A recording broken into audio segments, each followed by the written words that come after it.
Hey guys what's up, I hope you are all doing well. आप सभी का PSC journey channel पे स्वागत करता हूं। सबसे पहले बहुत बहुत बधाई आप सभी लोग को गणतंत्र दिवस की ढेर सारी शुभकामनाएं। आई होप आज आप लोग बहुत ही गर्व फील कर रहे होंगे। तो ये दिन जो है वो एक हिस्टोरिकल डे है के रूप में हम लोग इसको सेलिब्रेट करते हैं। चलिए आप लोग मुझे बताइएगा कि रिपब्लिक डे हम लोग क्यों सेलिब्रेट करते हैं। आप मुझे कमेंट सेक्शन में ज़रूर बताइएगा why we celebrate republic day. तो इसका मुझे डिटेल में आंसर चाहिए आप लोगों से कमेंट सेक्शन में। ये कितनावा नंबर का रिपब्लिक डे हम लोग सेलिब्रेट करने जा रहे हैं, इसका भी आंसर आप मुझे कमेंट सेक्शन में दीजिएगा। और मुझे थीम भी बताइएगा कि इस वर्ष का जो रिपब्लिक डे का थीम है वो क्या है, विषय है वो क्या है, वो ज़रूर मुझे कमेंट सेक्शन में बताइएगा। देखूंगा मैं कितने लोग एक्टिव हैं, कितने लोग जानते हैं, और जितने लोगों का आंसर आएगा मेरे तरफ से उनका नाम भी अनाउंस किया जाएगा अगले वीडियो में। आइए स्टार्ट करते हैं आज का करेंट अफेयर। तो सबसे पहला आज का जो करेंट अफेयर है आप यहाँ पे देख सकते हैं, टूरिज्म डे को लेकर के बात कही जा रही है। टूरिज्म डे 2024 जो कि बेसिकली हर साल 25 जनवरी को यहाँ पे इसको सेलिब्रेट किया जाता है। टूरिज्म डे इसको सेलिब्रेट हम लोग क्यों करते हैं? देखिए, टूरिज़्म हमारे देश की इकोनॉमी का एक वन ऑफ द फैक्टर्स है जो हमारे इकोनॉमी में बहुत बड़ा योगदान देता है। ठीक है, हमारी इकोनॉमी में बहुत बड़ा इम्पैक्ट है इसका। और बहुत टूरिज़्म सेक्टर जो है वो आज के डेट में, चाहे वो मैक्सिमम राज्य में आप देखिए, सबसे पहले आप देख सकते हैं केरला स्टेट बहुत ज़्यादा टूरिज़्म से वहाँ पे उसकी इकोनॉमी जो है वो फंड्स होती हैं। बिहार में भी बहुत सारे ऐसे टूरिस्ट स्पॉट आपको देखने को मिलेंगे। तो ये बेसिकली टूरिस्ट स्पॉट जो होते हैं, टूरिस्ट लोकेशन जो होते हैं, उसको डेवलप करने को लेकर के और ज़्यादा सरकार जो होती है वो इनिशिएट निकालती है और फंड रिलीज करती है। क्यों? क्योंकि वहाँ पे किसी भी राज्य में अगर कोई टूरिस्ट स्पॉट बन रहा है तो ऑब्वियस सी बात है उससे सरकार को ही फायदा है, उससे उस राज्य को ही फायदा है, क्योंकि उससे उसकी इकोनॉमी जो है वो बढ़ेगी, लोग वहाँ पे आकर के विजिट करेंगे। और सबसे बड़ी बात है वहाँ पे एक एम्प्लॉयमेंट जनरेट होगा, वहाँ पे रोजगार जो है वो आपका उत्सर्जित होगा। इसलिए बेसिकली इसको टूरिज्म डे को यहाँ पे हम लोग एक डे के रूप में हम लोग सेलिब्रेट करते हैं हर साल। और इसको सेलिब्रेट जो किया जाता है वो बेसिकली 25 जनवरी को इसको सेलिब्रेट किया जाता है। सरकार की तरफ से इस दिन को डिसाइड किया गया। पहली बार 1948 में भारत सरकार द्वारा इसको मनाया गया था। इसका उद्देश्य क्या है? देश भर में लोकप्रिय पर्यटन स्थलों को बढ़ावा देना है। वही बात यहाँ पे कही जा रही है, टूरिस्ट लोकेशन को क्या करना है? प्रमोट करना है देश भर में, ताकि दुनिया भर से लोग उस जगह पे आकर के उस जगह को विजिट करें और उस जगह पे जो है वहाँ की जो इकोनॉमी है वो आपके बढ़े। ठीक है, तो देश की सांस्कृतिक विरासत को संरक्षित करना है। और जो भी हमारे जो कल्चरल लिगेसी है, हमारे देश की धरोहर है, उसको हम लोग क्या करेंगे? प्रिजर्व करने का काम इस तरह से हम लोग उसको कर सकते हैं टूरिस्ट स्पॉट बना करके। ठीक है, तो ये जो है बेसिकली जो ये दिवस जो है ये अर्थव्यवस्था है। वही मैंने अभी आपको एक्सप्लेन किया कि अर्थव्यवस्था में मदद के लिए पर्यटकों द्वारा आकर्षित करने का भी ये क्या करता है? प्रयास करता है। तो इसको ध्यान में रख सकते हैं। जो इस वर्ष का थीम है, जो विषय है वो क्या है? सस्टेनेबल जर्नी, सतत यात्राएं, यानी यात्राएं जो है वो लगातार होती रहे, उस जगह पे लोग जनरली विजिट करते रहें, और कालातीत यादें, यानी एक तरह से बाउंडेशन मेमोरीज जो है वो आपकी बनती रहे उस टूरिस्ट स्पॉट को लेकर के, उस टूरिस्ट लोकेशन को लेकर के, और वो लोकेशन जो है वो पॉपुलर हमेशा रहे। तो इसलिए ये दिवस यहाँ पे सेलिब्रेट किया जाता है। ये याद रखिएगा, रिपब्लिक डे से एक दिन पहले हम लोग इसको सेलिब्रेट करते हैं। ठीक है, याद रहेगा, सस्टेनेबल जर्नी टाइमलेस मेमोरीज इस वर्ष का विषय है, इसको ध्यान में रख सकते हैं। सस्टेनेबल की बात यहाँ पे कही जा रही है, तो सस्टेनेबल गोल जो है वो टोटल 17 गोल्स है। अब तो याद हो गया होगा आप सभी लोग को। अब देखना मुझे ये है कितने लोगों को ये नंबर्स याद हो गए हैं, किस नंबर पे कौन कौन सा सस्टेनेबल गोल्स है। ये मेंस आंसर राइटिंग में भी आपके बहुत काम आने वाला है। तो ताकि इसको ध्यान से समझिएगा, इसको ध्यान से याद कर लीजिएगा कि कौन से नंबर पे कौन कौन सा सस्टेनेबल गोल्स है, ताकि इकोनॉमिक डेवलपमेंट से रिलेटेड कहीं पे भी कोई भी क्वेश्चन आए तो वहाँ पे इस पॉइंट्स को भी आप ऐड कर सकते हैं। देखिए, मैंने बहुत सारे वुमेन एम्पावरमेंट को लेकर के बहुत सारी चीज़ें मैंने आपको बताई है। लघु उद्योग योजना भी अभी मैंने कल के टॉपिक में कवर किया। मैंने कल से INA स्टार्ट किया है, important news analysis. I hope आप लोगों ने उसको देखा होगा। अगर नहीं देखा है तो ज़रूर उसको जा करके देखिएगा, 12 बजे वो आपका आता है। और उसमें बेसिकली जो भी टॉपिक मैं आपको कवर करा रहा हूँ वो बहुत डिटेल में करा रहा हूँ, ताकि वो आपके आंसर राइटिंग को लेकर के काफ़ी ज़्यादा आपको पॉइंट्स मिल सके और आप उस तरह के टॉपिक्स को अपने आंसर राइटिंग में यूज़ कर सकें। वुमेन एम्पावरमेंट को लेकर के बहुत सारी चीज़ें मैंने बताई है, नेशनल एजुकेशन पॉलिसी के बारे में बताया। अभी आप देख सकते हैं 69 का जो मेंस हुआ था बीपीएससी का, उसमें वो क्वेश्चंस आए हैं। आप एसे का पेपर जाकर के देखिएगा, उसमें वुमेन एम्पावरमेंट को लेकर के वहाँ पे क्वेश्चंस आपको देखने को मिलेंगे। फिर नेशनल एजुकेशन पॉलिसी से रिलेटेड वहाँ पे क्वेश्चन देखने को मिलेंगे। तो ये जो टॉपिक मेरे तरफ से कवर कराया जा रहा है करंट अफेयर्स के, वो आपके एसे राइटिंग्स में भी बहुत ज़्यादा हेल्पफुल होने वाले हैं। तो इसको बहुत अच्छे से ध्यान से समझते हुए चलिएगा, ताकि ये सारे पॉइंट जो है वो आप अपने आंसर राइटिंग्स में यूज़ कर सकें। ठीक है, टोटल 17 गोल्स है, ये याद रखिएगा। दुनिया को ट्रांसफॉर्म करने के लिए ये सारी चीज़ों पे फोकस किया जा रहा है। Zero hunger, no poverty, good health and wellbeing, quality education, gender equality, clean water and sanitations, affordable clean energy, decent work, industry innovations, असमानताएं को कम करना, ठीक है, कम्युनिटीज़ को सतत बनाए रखना, शहर को, कंजप्शन एंड प्रोडक्शन को लेकर के, उत्पादन को लेकर के बात कही जा रही है। क्लाइमेट एक्शन से भी रिलेटेड आपका क्वेश्चन था 2019 के मेंस पेपर में, किस तरह से क्लाइमेट इवोल्यूशन जो है वो एग्रीकल्चर पर इम्पैक्ट करता है और इससे हम लोग किस तरह से, इसका प्रिवेंटिव मेजर्स क्या है। तो आप ये पॉइंट भी अपने आंसर राइटिंग में यूज़ कर सकते हैं। 69 के मेंस पेपर में ये क्वेश्चन आ रखे हैं, आप उसको गो थ्रू कीजिएगा, आपको बहुत अच्छे से आपको दिख जाएगा कि हाँ ये सारे पॉइंट्स भी आप उसमें ऐड ऑन कर सकते हैं। इससे क्या होता है ना, एग्जामिनर की तरफ से ये पता चलता है कि हाँ बहुत अच्छे से आप अवेयर है करंट अफेयर्स को लेकर के, और वो आपको उसी अकॉर्डिंग मार्किंग भी करते हैं। ठीक है, तो ये सारी चीज़ें आप ध्यान में रख सकते हैं। ठीक है, अगला जो न्यूज़ है आप यहाँ पे देख सकते हैं, अमेरिका और ब्रिटेन दोनों मिल करके यमन में 16 जगहों पर बसाए गए बम, इनके द्वारा बम बसाया गया है, ये ध्यान रख सकते हैं। अमेरिका और ब्रिटेन दोनों मिल करके, जनरली ये दोनों कभी एक साथ आते नहीं है, आज यहाँ पे आपको देखने को मिलेगा कि दोनों एक साथ यहाँ पे एयर स्ट्राइक करा है इन्होंने। किस जगह पे करा है इन्होंने यमन के हाउदी जगह पे करा है। किस जगह पे?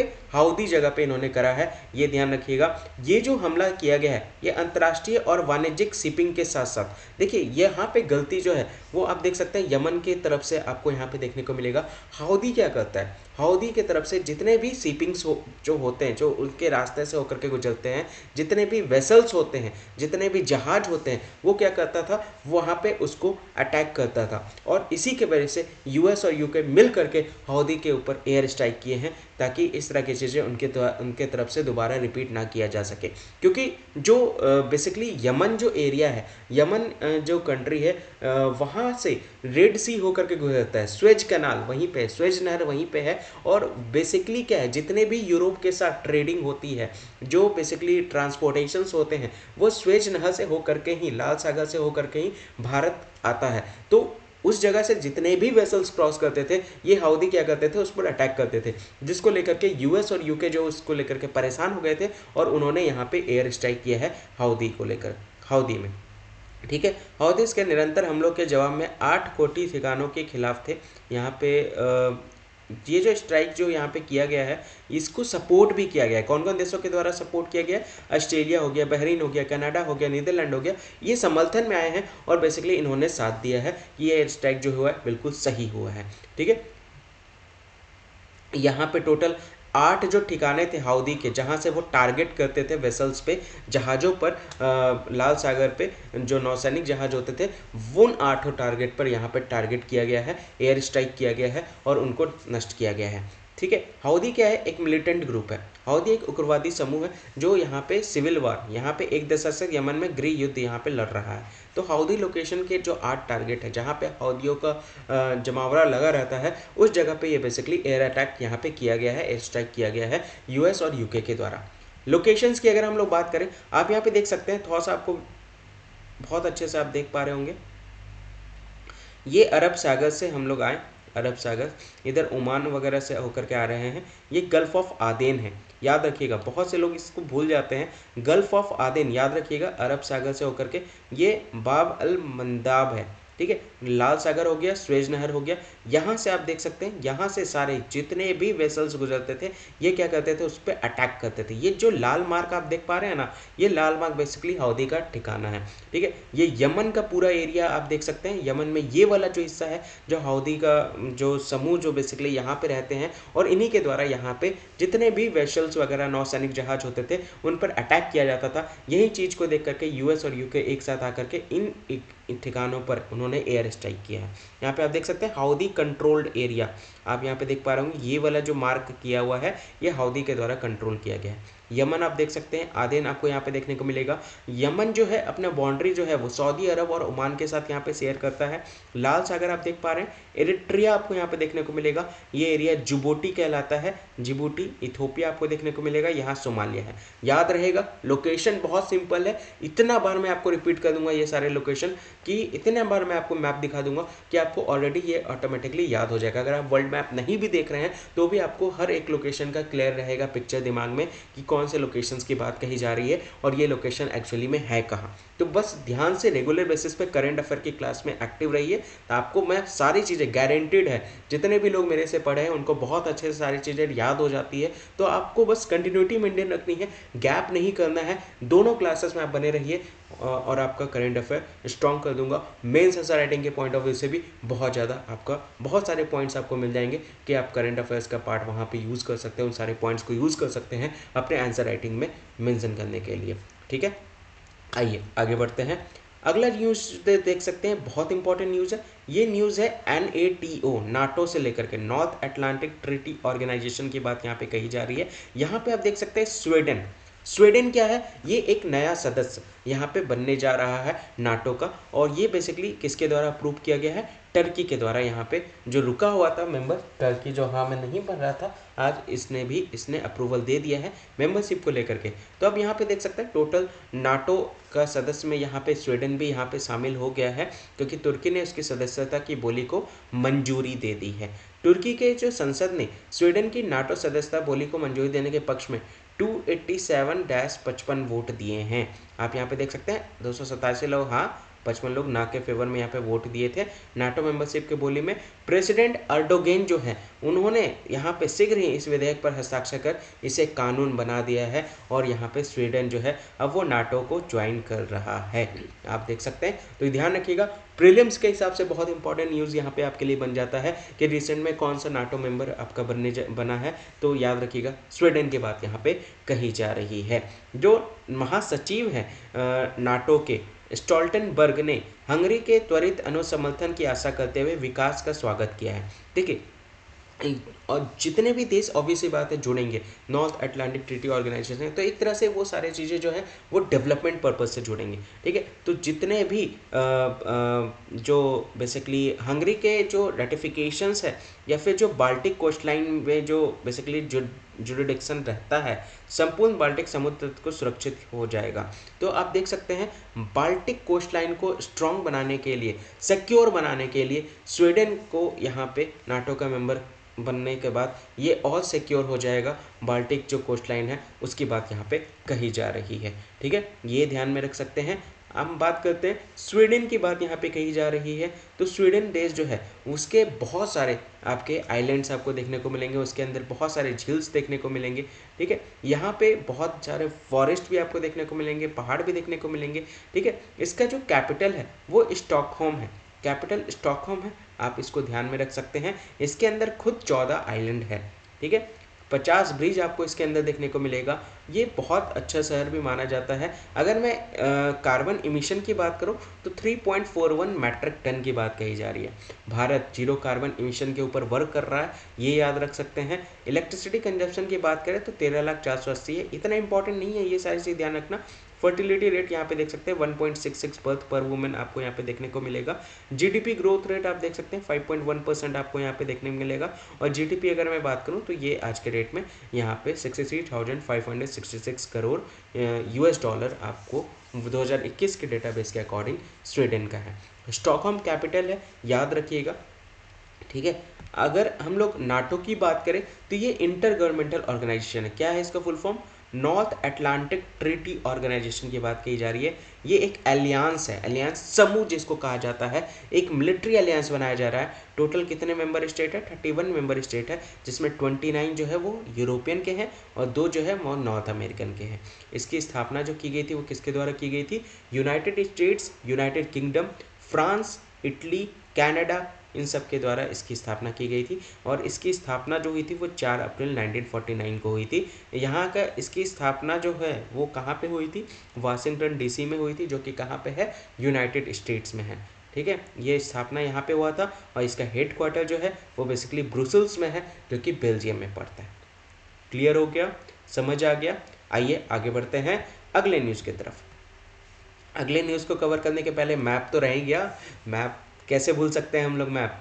तो स्वीडन कंट्री की बात कही जा रही है। आप यहाँ पे देख सकते हैं बहुत सारे यहाँ पे आइलैंड्स हैं, लेक्स हैं इसके अंदर। तो यहाँ पे देख सकते हैं, थोड़ा सा अगर मैं इसको जूम करूँ तो और अच्छे से आप इसको देख पाएंगे। देखिए लेक वेनम यहाँ पे आपको देखने को मिलेगा। ठीक है, ये स्वीडन है। सबसे पहला चीज़ जो बात यहाँ पे कही जा रही है कि किन किन कंट्री से के साथ ये बॉर्डर अपना टच कर रहा है। थोड़ा सा आप देख सकते हैं नॉर्वे आपको यहाँ पे देखने को मिलेगा। ठीक है, इस जगह पे फिनलैंड आप देख सकते हैं, फिनलैंड के साथ भी शेयर कर रहा है। थोड़ा सा अगर मैं आपको ध्यान दिलाऊँ, देखिए बाल्टिक कोस्ट लाइन की बात कही जा रही है। ये बाल्टिक कोस्ट लाइन का ही हिस्सा है। और इसको अगर मैं थोड़ा सा आपको जोर दिखाऊं तो यहाँ पे आप देख सकते हैं गल्फ ऑफ फिनलैंड आपको यहाँ पे देखने को मिलेगा। इस्टोनिया देख सकते हैं, गल्फ ऑफ रीगा देख सकते हैं, इस्टोनिया के नीचे है। गॉटलैंड आइलैंड आपको देखने को मिलेगा, ये बाल्टिक सी है। इसको सिक्योर करने के लिए बेसिकली इसको यहाँ पे सदस्य बनाया गया, क्योंकि इसके साथ इसका भी हिस्सा बाल्टिक सी में आपको यहाँ पे देखने को मिलेगा। ठीक है, गल्फ ऑफ बॉटनिया है, ये ध्यान रख सकते हैं। ठीक है, लिथुआनिया आपको देखने को मिलेगा, नीचे रशिया आपको देखने को मिलेगा। ठीक है, डेनमार्क आप देख सकते हैं और नॉर्थ सी आपको यहाँ पे देखने को मिलेगा। तो ये सारे आप यहाँ पे देख सकते हैं। नॉर्वेगन सी यहाँ पे है। तो ये सारे सी आपको इसके नियर बाई में आपको देखने को मिलेंगे स्वीडन के। ठीक है, क्लियर, समझ में आया, मैप क्लियर हुआ। यहाँ पर नेशनल पार्क आप देख सकते हैं, स्टॉर नेशनल पार्क, स्मॉलैंड, हाईलैंड्स हो गए। तो बहुत सारे इसके अंदर लेक्स है और पीक्स है, माउंटेन्स है। आप यहाँ पे देख सकते हैं कितने सारे रिवर्स है, वाटर बॉडीज आपको यहाँ पे देखने को मिलेंगे। लाइन से आप देख रहे होंगे कितने सारे वाटर बॉडीज है स्वीडन के अंदर। तो ये आप देख सकते हैं। ठीक है, यूरोपियन कंट्री के अंदर में आता है, ध्यान रखिएगा। नॉर्वे के और फिनलैंड के साथ ये अपना बाउंड्री शेयर कर रहा है। इंपॉर्टेंट न्यूज़ है कहाँ, कौन से देश का? ये है श्रीलंका से रिलेटेड न्यूज़ है। No liberty no civility. Liberty मतलब क्या हो गया? स्वतंत्रता ना मिलना, सुरक्षा ना मिलना। Government must withdraw the online safety bill. Online safety bill यहाँ पे श्रीलंका गवर्नमेंट के द्वारा, आज देख सकते हैं श्रीलंका की हालत बहुत ज़्यादा ख़राब हो रखी है। और श्रीलंका पार्लियामेंट के द्वारा यहाँ पे आप देख सकते हैं मंजूरी दी गई है ऑनलाइन सुरक्षा विधेयक को, ऑनलाइन सेफ्टी बिल को लेकर के यहाँ पे पास किया गया है। थोड़ा सा इसको ध्यान रखिएगा, पॉलिटी पर्पज से थोड़ा सा ये टॉपिक जो है वो इम्पॉर्टेंट हो जाता है, ताकि आंसर राइटिंग्स में कहीं पे भी आपको श्रीलंका के साथ कोई रिलेशंस पूछा जाए या इंटरनेशनल रिलेशंस इंडिया से कोई क्वेश्चन आए तो थोड़ा सा आप इस पॉइंट को भी वहाँ पे आप मेंशन कर सकते हैं। अभिव्यक्ति के स्वतंत्रता पर संभावित प्रतिबंधों के बारे में चिंताओं पर विपक्ष की आलोचना का सामना कर रही श्रीलंकाई संसद ने ऑनलाइन सुरक्षा विधेयक को मंजूरी दे दी है। देखिए यहाँ पे आप देख सकते हैं जो बेसिकली अपोजिशन के द्वारा जो बहुत सारे क्रिटिसिज्म किए जा रहे थे, जो बहुत सारे रिस्ट्रिक्शंस हो रहे थे फ्रीडम ऑफ स्पीच को लेकर के, उसके बदौलत यहाँ पे संसद में यहाँ पे ऑनलाइन सेफ्टी बिल को यहाँ पे मंजूरी दी गई है श्रीलंका का। इसमें यहाँ पे देख सकते हैं 108 लोगों ने फेवर में वोट दिया था इस बिल को लेकर के और 62 लोगों ने इसके अगेंस्ट में वोट किया था। दो, और ऐसा नहीं कि एक ही दिन में हो गया, 2 दिन का लंबा चौड़ा यहाँ पे डिबेट चला है। और इसका जो बेसिकली और जिसका रिजल्ट क्या निकला है कि ऑनलाइन सेफ्टी कमीशन जो है उसको स्थापित किया जाएगा और एक तरह से प्यूनिटिव रूलिंग्स ऑन ऑफेंसेस, यानी जिससे अपराधों पर दंडात्मक निर्णय लेने का अधिकार, यानी जो अपराध करेंगे उनको तुरंत पनिशेबल ऑफेंस यहाँ पे इस बिल के थ्रू प्रोवाइड किया जाएगा। तो इसको थोड़ा सा आप ध्यान रख सकते हैं। तो ऑनलाइन सेफ्टी बिल अभी किस कंट्री के पार्लियामेंट के द्वारा पास किया गया है? तो श्रीलंका के पार्लियामेंट के द्वारा इसको पास किया गया है, ताकि अथॉरिटी जो है वो एक पनिटिव रूलिंग्स ले सके किसी भी ऑफेंस के ऊपर। ठीक है, क्लियर। श्रीलंका की अगर हम लोग बात करें तो यहाँ पे श्रीलंका को जो इतिहास में हिस्टोरी में इसको सीलोन के नाम से जाना जाता था। आज के डेट में इसका नाम क्या है? Democratic socialist Republic of Sri Lanka. ठीक है, ये साउथ एशिया में भारत के दक्षिणी तट पे आपको यहाँ पे देखने को मिलेगा और हिंद महासागर में ये बेसिकली आप देख सकते हैं। वेस्ट ऑफ बंगाल, ये बे ऑफ बंगाल के साउथ वेस्ट में आपको देखने को मिलेगा। गल्फ ऑफ मन्नार और पाक स्टेट से ये बेसिकली अलग है। कोलंबो यहाँ का इसका 2 कैपिटल है, श्री जयवर्धने पूरे कोटे और कोलंबो।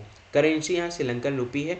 जो लैंग्वेज यहाँ बोली जाती है वो सिन्हाला बोली जाती है, तमिल बोली जाती है। प्रेसिडेंट रनिल विक्रमसिंघे है, रनिल विक्रमसिंघे। प्राइम मिनिस्टर दिनेश गुणावर्धने हैं, ये ध्यान रख सकते हैं। टोटल 2 करोड़ यहाँ की पॉपुलेशन है, 2.22 2021 के वर्ल्ड बैंक के डेटाबेस के अकॉर्डिंग। ठीक है। श्रीलंका कहाँ पे आप देख सकते हैं, श्रीलंका यहाँ पे आपको देखने को मिलेगा, ठीक है। यहाँ पे आप देख सकते हैं कोलंबो आपको यहाँ पे देखने को मिलेगा, कोलंबो, ठीक है। कोलंबो आप यहाँ पे देख सकते हैं। मुझे बताइएगा ये वाले रास्ते का नाम क्या है, ये वाले रास्ते का नाम क्या है। और यहाँ पे एक एक एक कह सकते हैं समुद्री जीव है जिसको संरक्षित किया जा रहा है भारत सरकार के द्वारा, उसका नाम क्या है, उसका नाम क्या है बताइएगा उसको, उसका नाम क्या है। ये थोड़ा सा इम्पोर्टेंट हो जाता है। 2021 में ये बहुत ज़्यादा हाईलाइटेड था।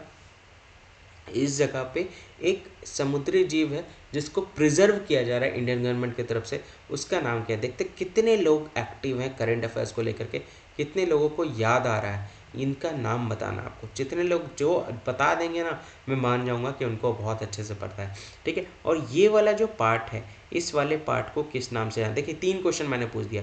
पहला तो ये रास्ता को क्या कहा जाता है, ये पहला क्वेश्चन। दूसरा, यहाँ पे एक जीव है जो बेसिकली उसकी संख्या बहुत कम है, इंडेंजर्ड में आता है, उसको यहाँ पे क्या किया जा रहा है, प्रिजर्व किया जा रहा है इंडियन गवर्नमेंट की तरफ से, उसका नाम क्या है। और तीसरा जो है ये वाला जो चीज़ है, इसको किस नाम से जाना जाता है। ये 3 चीज़ जरूर बताइएगा, ठीक है। डन, क्लियर हो गया, समझ में आ गया, ये मैप क्लियर हो गया। सेंट्रल पार्ट है, ईस्टर्न पार्ट है, नॉर्दर्न पार्ट है। आइए आगे बढ़ते हैं। ये डोमिका ऑफ रिपब्लिक से ये बेसिकली न्यूज़ है जिसमें भारत और डोमिका ऑफ रिपब्लिक के बीच में ट्रेड कमेटी, यहाँ पे व्यापार समिति और संयुक्त आर्थिक और व्यापार समिति का यहाँ पे बेसिकली साइन समिति गठन किया गया है। तो यहाँ पे कैबिनेट के द्वारा अप्रूव किया गया, क्या अप्रूव किया गया, भारत और डोमिनिकन गणराज्य के बीच आर्थिक संबंध को मजबूत करते हुए जेटको के लिए प्रोटोकॉल को मंजूरी दी है। वाणिज्य विभाग भारत के वाणिज्य और उद्योग मंत्रालय और डोमिनिकन रिपब्लिक के विदेश मंत्रालय के बीच समझौता ज्ञापन पर हस्ताक्षर हो। देखिए जितने भी रिलेशंस यहाँ पे इंडिया के साथ, जितने भी MOUs वगैरह साइन होते हैं या जो भी ट्रेड एग्रीमेंट बनता है या फिर जो भी आप कह सकते हैं मिलिट्री एक्सरसाइजेज होती हैं, ये सारी क्यों होती है, ताकि दोनों देशों के बीच में संबंध को और स्ट्रॉन्ग बनाया जा सके, दोनों देश एक दूसरे के हर तरीके से हेल्प कर सके, दोनों देश एक दूसरे के बारे में और अच्छे से जान सके, और दोनों देश कभी भी एक दूसरे के में जब भी कोई भी मुसीबत आए तो सामने वाला देश हमेशा खड़ा रहे आपकी मदद करने को लेकर के। ये सारी चीज़ों को लेकर के ये रिलेशन जो है, ये इतने सारी कमिटीज़ वगैरह जो है, ये सारे इकोनॉमिक डेवलपमेंट वगैरह जो होता है, जो ट्रेड्स होते हैं, वो यही सारी चीज़ों को लेकर के होते हैं। तो यहाँ पे जो कॉमर्स एंड इंडस्ट्रीज की मंत्रालय हैं और जो फॉरेन अफेयर्स है डोमिनिकन ऑफ रिपब्लिक के बीच में, ये बेसिकली MOU साइंड हुआ है दोनों के बीच में, मेमोरेंडम ऑफ अंडरस्टैंडिंग यहाँ पे साइन हुआ है, ठीक है। और ये समझौता साइन होने के मतलब ये है कि दोनों देशों के बीच में व्यापार को लेकर के और बेसिकली वाणिज्य पर यानी ट्रेड एंड कॉमर्स पर द्विपक्षीय संस्थागत तंत्र नहीं है। यहाँ पे देख सकते हैं दोनों के बीच में कोई भी बायलैटरल इंस्टीट्यूशन नहीं है, कोई भी द्विपक्षीय संस्थागत नहीं है, दोनों डायरेक्ट यहाँ पे MOU साइन कर रहे हैं, कोई बीच में कोई है नहीं जो इन दोनों को कनेक्ट कर रहा है, कोई भी बायलैटरल रिलेशंस यहाँ पे नहीं बने, कोई इंस्टीट्यूट्स नहीं है, यहाँ पे दोनों एक साथ डायरेक्ट यहाँ पे ट्रेड एंड कॉमर्स में यहाँ पे MOU साइन कर रहे हैं और ये बेसिकली कमेटी भी सेटअप कर रहे हैं, ट्रेड कमेटी, जो बेसिकली एक दूसरे के साथ व्यापार कर सकें, ठीक है। डोमिनिका ऑफ रिपब्लिक की बात करें तो ये कैरेबियन नेशन में पड़ता है। कैरेबियन नेशन कहाँ पे है, याद है, पैनामा सिटी जहाँ पे है, वहाँ पे ये हैती जो कंट्री है वहाँ पे ये बेसिकली पड़ता है, हाइती। यहाँ पे आप देख सकते हैं हाइती इसके पश्चिमी में ये बेसिकली देखने को मिलेगा। ये बीचों के लिए बहुत ही जाना जाता है, रिसोर्ट्स के लिए, गोल्फिंग के लिए बहुत ही ज़्यादा फेमस कंट्री ये बेसिकली जाना जाता है। इसकी कैपिटल जो है वो सैंटो डोमिंगो आप देख सकते हैं। करेंसी डोमिनियन पेसो यहाँ पे आप देख सकते हैं। नॉर्थ अमेरिका का ये हिस्सा है और यहाँ पे स्पेनिश भाषा बोली जाती है। पॉपुलेशन यहाँ पे बस 1 करोड़ 11 लाख है। देख सकते हैं। तो ये थोड़ा सा चीज़ आप हर कंट्री के बारे में ये सारे चीज़ें क्यों यहाँ पे आपको अपडेट करता रहता हूँ, ताकि आप हर कंट्री के बारे में थोड़ा थोड़ा नॉलेज आप लोग गेन कर सकें और हर कंट्री के बारे में आप जान सकें। देखिए इंटरनेशनल रिलेशंस है, वर्ल्ड मैप आपको रीड करना ही है। मैं आपको रीड करा रहा हूँ, बहुत से लोग क्या करते हैं वर्ल्ड मैप ला करके रख देते हैं, नया का नया साल भर पड़ा रहता है, या फिर जिस दिन लाते हैं उस दिन देखते हैं और उसके बाद फिर काफ़ी टाइम तक बंद करके छोड़ देते हैं। तो ये मुझे पता है ये सारी चीज़ें होती हैं स्टूडेंट्स लाइफ में, और मैं चाहता हूँ कि वो सारी चीज़ें ना हो। मैं स्लाइड्स में ही वो सारी चीज़ें ऐड कर दूंगा, तो इनकेस अगर आप मेरा वीडियो देख रहे हैं तो ना चाहते हुए भी आप उस जगह के बारे में आपको मैं पढ़ा रहा हूँ, तो ऑब्वियस सी बात है आप देख रहे हैं और इससे आपको वो उस जगह के बारे में नॉलेज हो रहा है। तो इस तरह से आपको ध्यान रखते हुए चलना है। वीडियोज़ में बहुत मेहनत लगती है, आप खुद देख रहे होंगे स्लाइड्स बनाने में कितने मेहनत लगते हैं, हर एक चीज़ कलेक्ट करने में, स्लाइड्स में मेंशन करने में, और वो भी बाईलिंगुअल में हर एक चीज़ आपको प्रोवाइड करना बहुत ज़्यादा टफ हो जाता है। ये एक मेहनत का काम है, आपको भी पता है, ऊपर से फिर रिकॉर्डिंग करना है। तो ये थोड़ा सा एफर्ट्स लगा रहा हूँ, मैं आपके लिए लगा रहा हूँ, ताकि आपका जो करंट अफेयर का पोर्शन है जिसके वजह से थोड़ा बहुत आपका रह रहा है, नहीं हो पा रहा है, तो वो आप अच्छे से क्वालिफाई कर सकें। आने वाले टाइम पे 6 महीना में पेपर आपका है, तो उसमें आप बहुत अच्छा परफॉर्म करें, ये मेरा हमेशा विश है आप लोगों के साथ। और सभी लोग पेपर जरूर दें, रिक्वेस्ट आप लोगों से पेपर जरूर दें। बहुत सारे लोगों के द्वारा एक्सक्यूज़ हो जाता है कि मैं इस बार नहीं पढ़ पाया या नहीं पढ़ पाए, वैसा चीज़ें बिल्कुल भी ना करें। हर एक कोई फॉर्म जरूर फिल करें, पेपर में बैठे जरूर, ठीक है। बात की बात देखी जाएगी, लेकिन मैं चाहता हूँ जब आप क्लासेस कर रहे हैं तो आप बैठें, ठीक है। हर एक चीज़ बहुत अच्छे से आपको क्लियर होता हुआ चलेगा, बस आप क्लास अटेंड करते हुए चले। वीडियो अगर आपको पसंद आ रहा है, क्लासेस आपको समझ में आ रही है, तो इसको ज़्यादा से ज़्यादा इसको शेयर करें, सपोर्ट करें, ताकि मैं रेगुलर बेसिस पे इस तरह से आपकी क्लासेस जो है वो आपकी रेगुलर बेसिस पे स्मूथली चलती रहे, ठीक है। आप यहाँ पे देख सकते हैं वेस्ट में इसके हाइती आपको यहाँ पे देखने को मिलेगा, या डोमिनिकन रिपब्लिक आप यहाँ पे देख सकते हैं, ठीक है। तो यहाँ पे सेंटो डोमिंगो यहाँ पे इसका कैपिटल है, ये कैरेबियन सी में पड़ता है आप, और ऊपर अटलांटिक ओशन भी आप देख सकते हैं।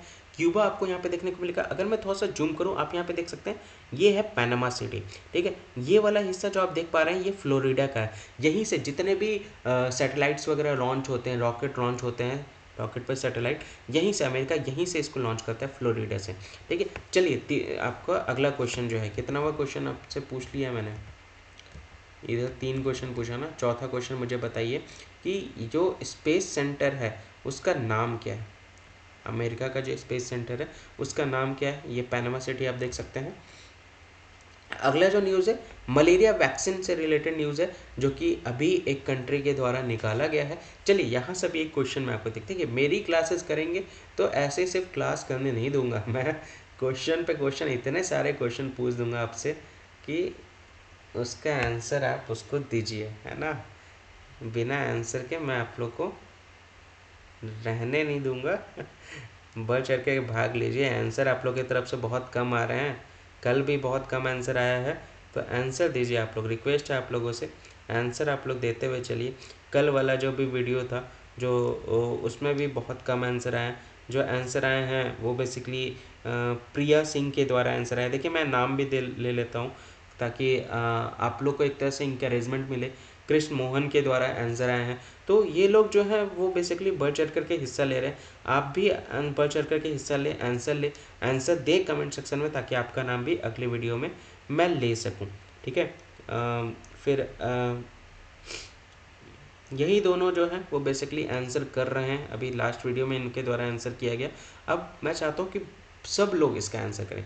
तो 5वां क्वेश्चन जो है, अभी रिसेंट में मैंने अभी, अगर आप मेरी रेगुलर करंट अफेयर की क्लास कर रहे हैं तो अभी रिसेंट में WHO के द्वारा किसी कंट्री को मलेरिया फ्री कंट्री यहाँ पे घोषित किया गया, उस कंट्री का नाम बताना, ठीक है। ये कंट्री जो है बेसिकली हम लोग बात करें कैमरून की, यहाँ पे वर्ल्ड का पहला मलेरिया वैक्सीन प्रोग्राम यहाँ पे बच्चों के लिए शुरू किया गया है, टीका कार्यक्रम, पहला मलेरिया टीका कार्यक्रम यहाँ पे शुरू किया गया। कैमरून याद रखिएगा, इनका टारगेट क्या है, 2.5 लाख बच्चों को अगले 2 साल के अंदर यहाँ पे क्या किया जा रहा है, यहाँ पे इनकी टारगेट लक्ष्य रखी गई है कि जो मलेरिया की जो डोज है वैक्सीन की वो इनके यहाँ पे कम करना है। ये इनका जो बर्डन है, जो वहाँ पे मलेरिया जो बहुत ज़्यादा फैली हुई है, उसको कम करने को लेकर के इनका टारगेट रखा गया है। 2.5 लाख बच्चों को बनाना है, ऐसा इस 2 वर्षों में 2.5 लाख बच्चों को बनाना है, जिसका लक्ष्य अफ्रीका में मलेरिया की भारी बोझ को कम करना है। ठीक है, क्लियर हुआ।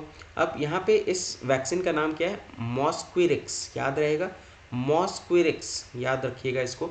ये 2021 में स्वीकृत पहला मलेरिया टीका घातक प्लाज्मोडियम परजीवी के खिलाफ 30% प्रभावकारिता प्रदान करता है, जो बीमारी के खिलाफ लड़ाई के में एक महत्वपूर्ण कदम उठाता है। तो ये पहला मलेरिया वैक्सीन जो है, जो अप्रूव हुआ था 2021 में, यहाँ पे 30% इफिकेसी आपको यहाँ पे देखने को मिलेगा प्लाज्मोडियम पैरासाइट से।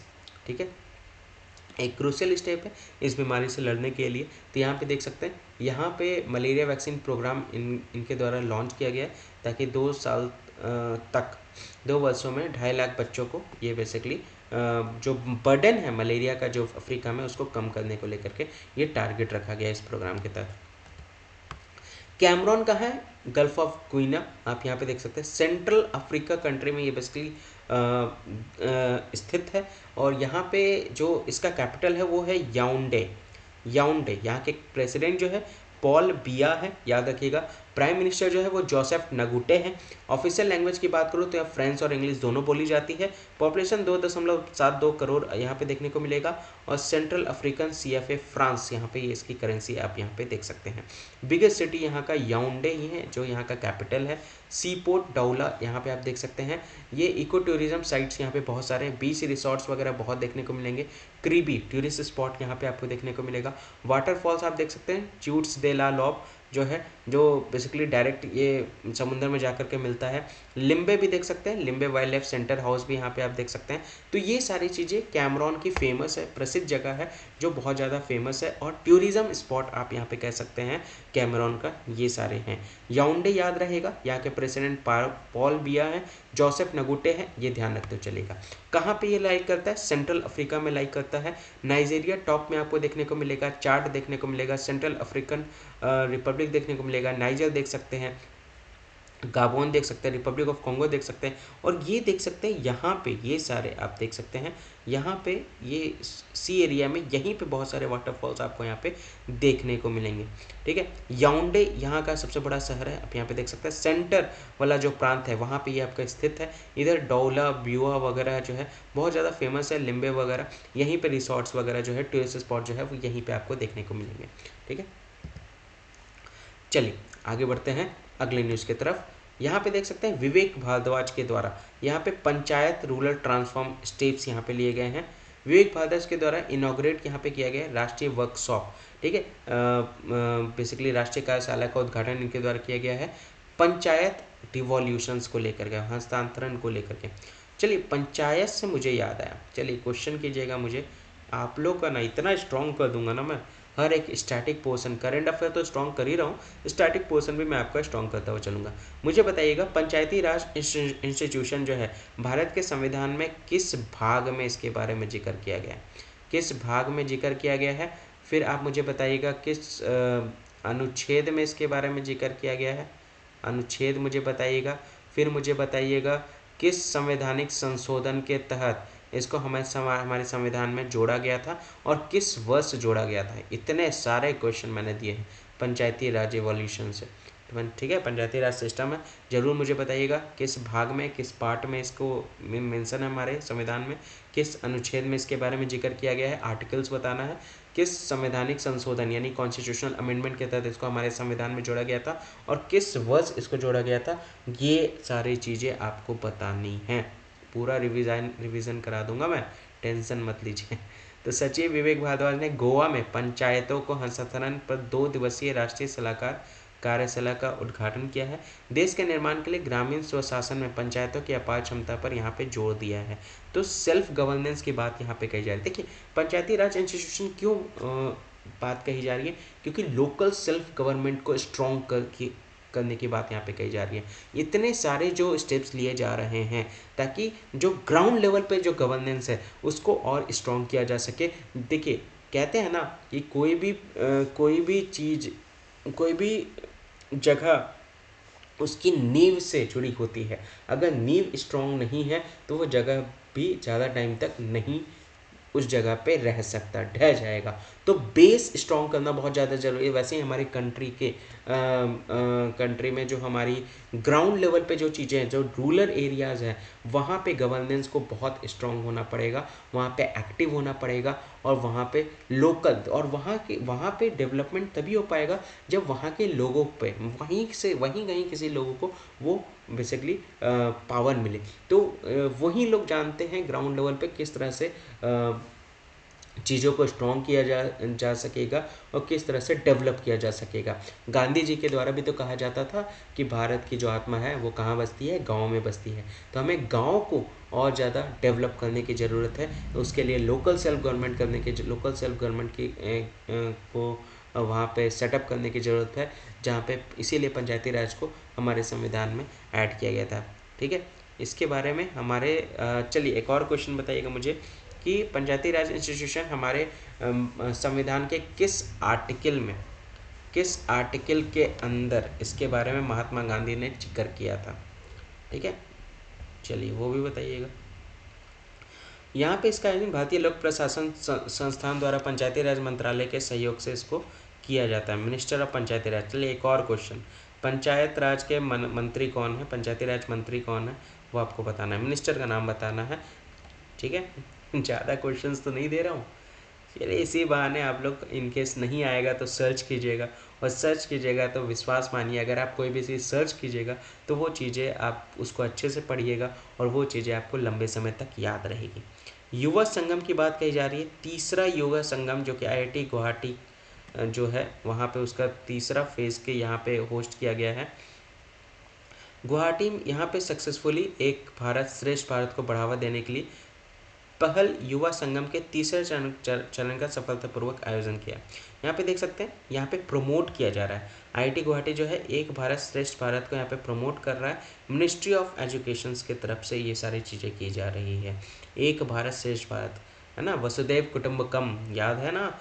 तो सीमा पार के युवाओं को जोड़ने के उद्देश्य से आप देख सकते हैं यूथ अक्रॉस बॉर्डर, जो बॉर्डर के उस तरफ जो यूथ हैं उनको कनेक्ट करने को लेकर के इस प्रोग्राम में महाराष्ट्र के 26 उच्च शिक्षा संस्थानों की सक्रिय भागीदारी देखी गई है, और जिसमें असम के लिए IIT गुवाहाटी के नोडल केंद्र यहाँ पे बनाया गया। तो नोडल सेंटर असम का IIT गुवाहाटी आपको यहाँ पे देखने को मिलेगा। 26 हायर इंस्टीट्यूशंस आपको महाराष्ट्र से जो एक्टिव हैं इसमें, और यूथ अक्रॉस बॉर्डर के दूसरे पास से जो यूथ हैं उनको बेसिकली इस प्रोग्राम में शामिल करने को लेकर के ये पहल यहाँ पे की गई है। एक भारत श्रेष्ठ भारत की बात यहाँ पे कही जा रही है। तो किसके द्वारा युवा संगम फेज़ 3 यहाँ पे लॉन्च किया गया है, मेज़बानी की गई है, तो गुवाहाटी के द्वारा, IIT गुवाहाटी। अगला जो न्यूज़ है, AIISS promote quality life for people with disability, जो बेसिकली जो चल नहीं पाते हैं या फिर किसी भी तरह से जो डिसेबल पर्सन है ना, तो उसको यहाँ पे क्वालिटी लाइफ प्रदान करने को लेकर के AIISS जो है वो प्रमोट कर रहा है। ठीक है, जो हमारे स्वास्थ्य मंत्री हैं मनसुख मंडाविया स्वास्थ्य मंत्री के द्वारा मेडिकल कॉलेज में सुपर स्पेशलिटी ब्लॉक का उद्घाटन किया गया। आप यहाँ पे देख सकते हैं GSVM मेडिकल कॉलेज यहाँ है, वहाँ पे स्पेशलिटी ब्लॉक का यहाँ पे उद्घाटन किया गया है, और यहाँ पे नींव रखी गई है AIISS सैटेलाइट सेंटर की कानपुर में, ताकि एक तरह से जो बेसिकली दृष्टिकोण है हमारे प्रधानमंत्री का कि हम AIISS इंस्टीट्यूट को पूरे देश भर में हम उसकी आधारशिला रखेंगे, उसी को लेकर के ये स्टेप्स उठाए गए हैं। जैसे कि उनके द्वारा एक और मिशन है ना कि एम्स जो है वो हर एक राज्य में होगा, तो वैसे ही ये आपका सिक्योरिटी पर्पज़ से सुपर स्पेशलिटी ब्लॉक जो है GSVM मेडिकल कॉलेज में सेटअप किया गया है।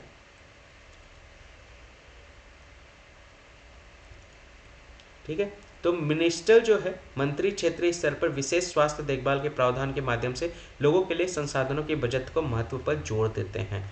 देख सकते हैं स्पेशलाइज्ड हेल्थ केयर यहाँ पे प्रोवाइड किया जाएगा रीजनल लेवल पे, ग्राउंड लेवल पे, रूरल एरियाज़ पे जहाँ पे रिसोर्स की बहुत ज़्यादा कमी है, ताकि वहाँ पे इन लोगों का समय बच सके, दूसरी जगह उनको जाना ना पड़े अगर कहीं मेडिकल ट्रीटमेंट हो, और वहाँ पे लोगों को इलाज कर सके।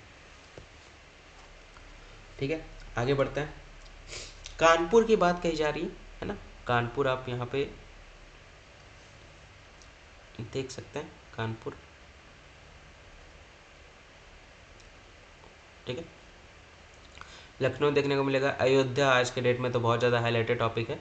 आप देख सकते हैं बॉर्डर जो है वो कहाँ कहाँ पे टच कर रहे हैं, राजस्थान टच कर रहा है, आप यहाँ पे हरियाणा टच कर रहा है, दिल्ली टच कर रहा है, उत्तराखंड टच कर रहा है, हिमाचल प्रदेश टच कर रहा है, मध्य प्रदेश टच कर रहा है, छत्तीसगढ़, झारखंड, बिहार, ये सारे बॉर्डर को ये टच कर रहा है, ठीक है। Nothing like voting, I vote for sure, national voting day 2024, 25 जनवरी को ये बेसिकली 14वां राष्ट्रीय मतदाता दिवस यहाँ पे सेलिब्रेट किया जा रहा है। वोटिंग डे, वोटिंग बहुत इम्पॉर्टेंट ये एक दिवस है, वोटिंग ही बहुत ज़्यादा इम्पॉर्टेंट है। देख सकते हैं भारत के निर्वाचन विभाग 25 जनवरी 2024 को 14वें राष्ट्रीय मतदाता दिवस मना रहा है। 14वां यहाँ पे इसको सेलिब्रेट किया जा रहा है। यहाँ पे मतदाताओं को समर्पित राष्ट्रीय मतदाता दिवस की जो थीम है, क्या है theme? Nothing like voting, I vote for sure. Voting जैसा कुछ नहीं, मैं निश्चित रूप से वोट करता हूँ। तो ये ध्यान रखिएगा, आप लोग वोट कभी किए हैं जरूर बताइएगा कमेंट सेक्शन में। अगर वोट किए हैं आप लोग की, वैसे वैसी बात है, पहले तो ये बताइए कितने लोगों की वोटर आईडी बन गई है, और वोटर आईडी अगर बन गई है तो कितना बार आप लोगों ने चुनाव में वोट दिया है, और कौन से चुनाव में वोट दिया है, ठीक है, वो ज़रूर बताइएगा, ठीक है।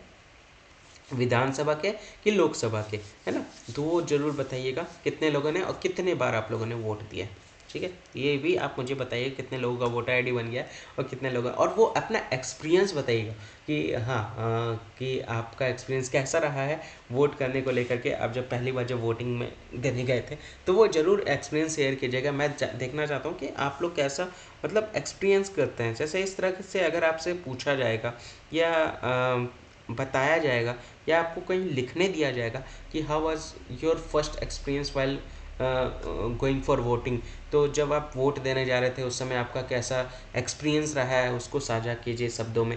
तो मैं जानना चाहता हूँ कि आप लोग कैसा फील किए थे जब आप वोटिंग देने जा रहे थे, और क्या वहाँ पे जा कर के क्या नज़ारा देखने को मिला था, और किस तरह से वोटिंग देने के बाद का क्या फीलिंग था, वो ज़रूर मुझे कमेंट सेक्शन में बताइएगा आप लोग, ठीक है। प्रसिद्ध फिल्म निर्माता श्री राजकुमार हिरानी के सहयोग से यहाँ पे आप देख सकते हैं ECI, election commission of India द्वारा निर्मित एक लघु मतदाता जागरूकता film my vote my duty भी प्रदर्शित की जाएगी। माई ड्यूटी माई वोट भी प्रदर्शित की जाएगी। यहाँ पे एक और क्वेश्चन मैं आपसे पूछना चाहता हूँ, ठीक है। क्वेश्चन जो है मेरा ये रहेगा कि क्वेश्चन नंबर कितना क्वेश्चन हो गया, ये लग रहा है कुछ ज़्यादा क्वेश्चंस मैंने दे दिए हैं आप इस बार। कहाँ गए क्वेश्चन? 8 क्वेश्चन दे दिए थे ना। चलिए एक और क्वेश्चन लीजिए, 9 नंबर क्वेश्चन। इतने सारे क्वेश्चंस नोट कर रहे हैं कि नहीं कर रहे हैं आप लोग? कीजिए, नोट कीजिए। 2 वे कम्युनिकेशन, मेरी क्लास में ना आप लोग को एक्टिव मैं बना दूंगा। करंट अफेयर ऐसे नहीं लाइटली नहीं लेने दूंगा आप लोग को। मुझे बताइए आज के डेट में जो चेयरपर्सन है, चेयरमैन कौन है ECI के, election commission of India, Bharat निर्वाचन आयोग, ठीक है, उनका नाम बताइएगा। और वो किस ईयर वहाँ जो चयनित हुए थे वो बताइएगा मुझे, ठीक है, किस ईयर चयनित हुए थे वो बताइएगा। क्लियर? चलिए आगे बढ़ते हैं। बहुत इम्पॉर्टेंट ये न्यूज़ है ये बेसिकली हलवा सेरेमनी, आपको यहाँ पे देख, हलवा सेरेमनी कब बनता है, कहाँ बनता है? चल, कितनी बार मैंने आपको पॉलिटी में भी बताया है, ये बन रहा है नॉर्थ ब्लॉक। नॉर्थ ब्लॉक में, नॉर्थ ब्लॉक कहाँ है? राष्ट्रपति भवन का नॉर्थ ब्लॉक जो है वहाँ पे ये हलवा सेरेमनी आपको देखने को मिलता है। हलवा सेरेमनी कब सेलिब्रेट किया था? जब हमारा बजट जो है वो तैयार हो जाता है। बजट बजट कब बजट कब घोषित किया जाता है? बजट घोषित किया जाता है 1 फरवरी को। और उसके एक दिन पहले क्या होता है? उसके एक दिन पहले इकोनॉमिक सर्वे आपके साथ आता है, ठीक है। तो रेडी रहिएगा अपकमिंग एग्ज़ाम्स के लिए। इकोनॉमिक सर्वे भी बहुत इंपॉर्टेंट होने जा रहा है और बेसिकली बजट जो है वो भी आपका बहुत इंपॉर्टेंट होने जा रहा है, तो इसके लेकर के हमेशा एक्टिव रहिएगा। तो यहाँ हलवा सेरेमनी आप यहाँ पे देख सकते हैं। फाइनल स्टेज यहाँ पे प्रिपरेशन का आपको यहाँ पे देखने को मिलेगा। बजट का यहाँ पे चरण शुरू हो गया है। यहाँ पे 2024 की अंतिम तैयारी नॉर्थ ब्लॉक में थी, बताया था ना मैंने कहाँ पे ये बेसिकली होता है, जहाँ बजट जो बनता है बेसिकली नॉर्थ ब्लॉक को बंद कर दिया जाता है 2-3 महीने के लिए।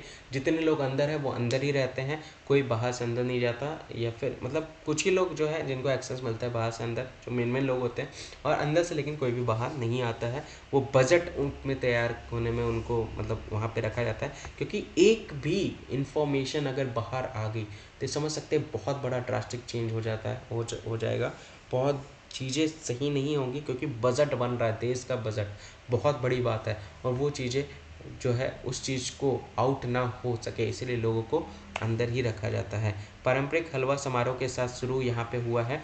बजट तैयारी लॉक इन प्रक्रिया की शुरुआत का प्रतीक है। आप देख सकते हैं ये लॉक इन प्रोसेस की शुरुआत का प्रतीक है। यहाँ पे इसको डिजिटल ट्रेंड में लाया गया है बजट को, पिछले बजट से अपने डिजिटल चलन को बनाए रखते हुए, क्योंकि लास्ट बार भी पेपरलेस बजट आपका यहाँ पे डिलीवर किया गया था, और इस बार भी यहाँ पे आप देख सकते हैं अंतरिम केंद्रीय बजट 2024 भी कागज रहित होने वाला है ना, पेपरलेस। यहाँ पे देखिए लिखा हुआ है ना पेपरलेस, ये क्या होगा, वितरित किया जाएगा, जिसमें 1 फरवरी को बजट भाषण के बाद केंद्रीय बजट मोबाइल ऐप के माध्यम से दस्तावेज उपलब्ध होंगे। यानी भाषण के बाद ये जो है 1 फरवरी को स्पीच के बाद ये मोबाइल ऐप पे भी आपको बजट देखने को मिलेगा। ठीक है, क्लियर, समझ में आ गया।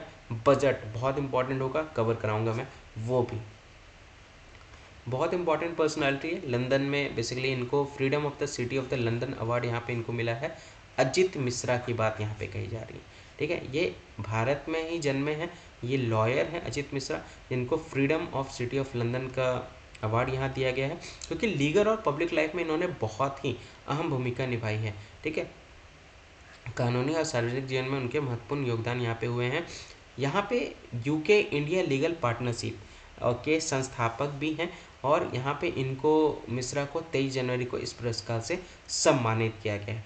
ठीक है, इनको 20 साल का यहाँ पे आप देख सकते हैं प्रोफेशनल एक्सपीरियंस आपको यहाँ पे देखने को मिलेगा। भारत और यूके के बीच अग्रणी एंड कमर्शियल ट्रांजैक्शन यानी वाणिज्यिक लेन देन के लिए इनको जाना जाता है। मतलब जितने भी ट्रांजैक्शंस होते हैं, कमर्शियल ट्रांजैक्शन आपको यहाँ पे देखने को मिलेगा भारत और यूके के बीच में, वो इन्हीं के तरफ से होता है, और इनको 20 साल का एक्सपीरियंस आप यहाँ पे देख सकते हैं। तो freedom of the city of the London award किनको दिया गया है, अजित मिश्रा को दिया। अवार्ड से रिलेटेड भी क्वेश्चन रहते हैं, ध्यान में रखते हुए चलिएगा। तो freedom of the city of the London award जो दिया गया है वो अजित मिश्रा को दिया गया। ठीक है, याद रख सकते हैं इसको।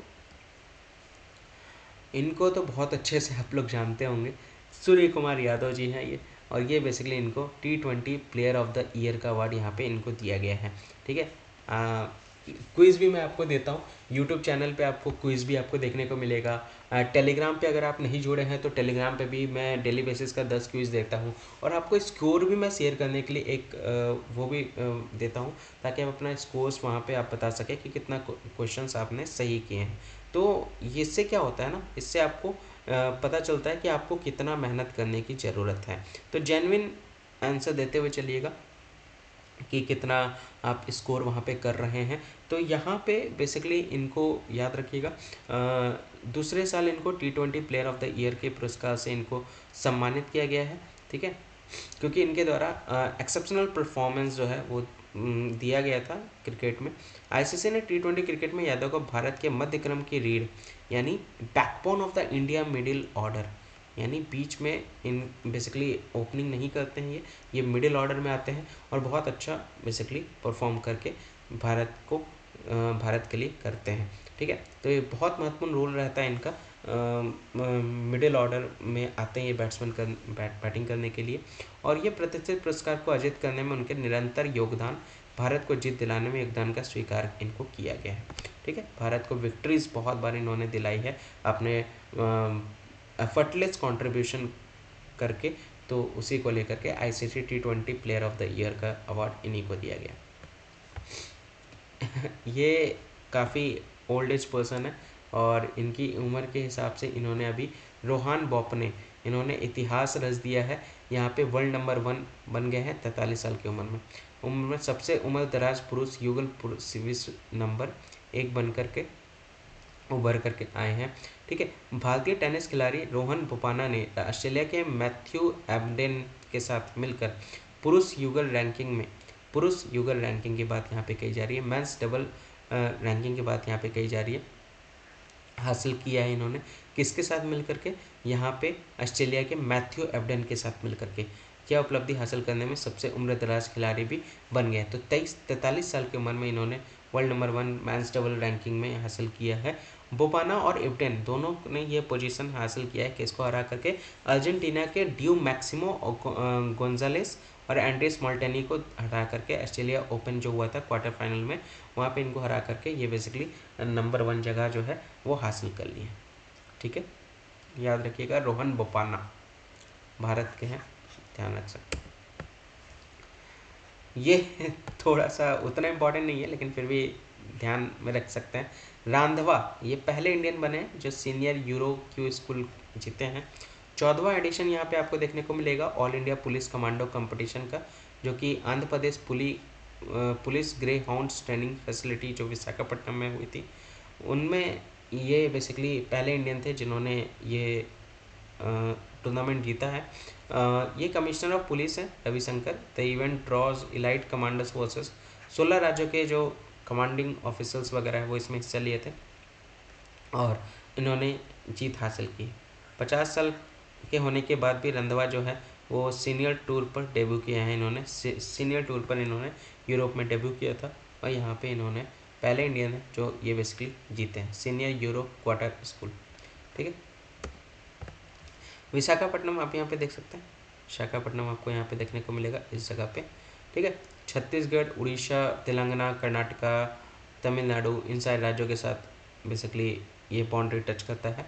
आगे बढ़ते हैं, इम्पॉर्टेंट न्यूज़ है, रिपब्लिक डे है आज, गणतंत्र दिवस, और 1132 पर्सनल को यहाँ पे अवार्ड दिया जा रहा है, गैलेंट्री सर्विस मेडल अवार्ड यहाँ पे द्रौपदी मुर्मू जी के द्वारा ये बेसिकली दिया जाएगा। ठीक है, तो वीरता सेवक पदक गणतंत्र दिवस 2024 पर वितरित किए जाएंगे। यहाँ पे आप देख सकते हैं अग्निशमन सेवा हो गया, पुलिस हो गए, होमगार्ड हो गए, नागरिक सुरक्षा हो गया, सुधार सेवा के 1132 कर्मियों ने वीरता सेवक पदक प्राप्त किए हैं। नई संरचित पुरस्कार है, वीरता के लिए राष्ट्रपति पदक, वीरता के लिए पदक, विशिष्ट सेवा के लिए राष्ट्रपति पदक, सराहनीय सेवा के लिए पदक, राष्ट्रपति के वीरता के लिए पदक 2 व्यक्तियों को यहाँ पे मिला है। ठीक है, medals for gallantry went to 275 individual, तो 275 व्यक्तियों को यहाँ पे बेसिकली जो है ये वीरता का जो पदक है वो यहाँ पे दिया गया। ठीक है, जो प्रेसिडेंट मेडल है गैलेंट्री के लिए वो यहाँ पे 2 लोगों को मिला है। ठीक है, तो ये सारे मेडल्स हैं जो बेसिकली यहाँ पे दिए जा रहे हैं। 1132 कर्मियों को ये बेसिकली दिया जाएगा। ये भी इम्पोर्टेंट न्यूज़ है, ब्रह्मोस मिसाइल अब एक्सपोर्ट होने जा रहा है और इसके बाद 2-3 साल से चल रही थी और अब ये फाइनली एक्सपोर्ट हो रहा है। ये एक्सपोर्ट हो रहा है फिलीपींस में। कहाँ पे हो रहा है? ये बेसिकली इसकी फाइनल इसका अप्रूवल हो गया है।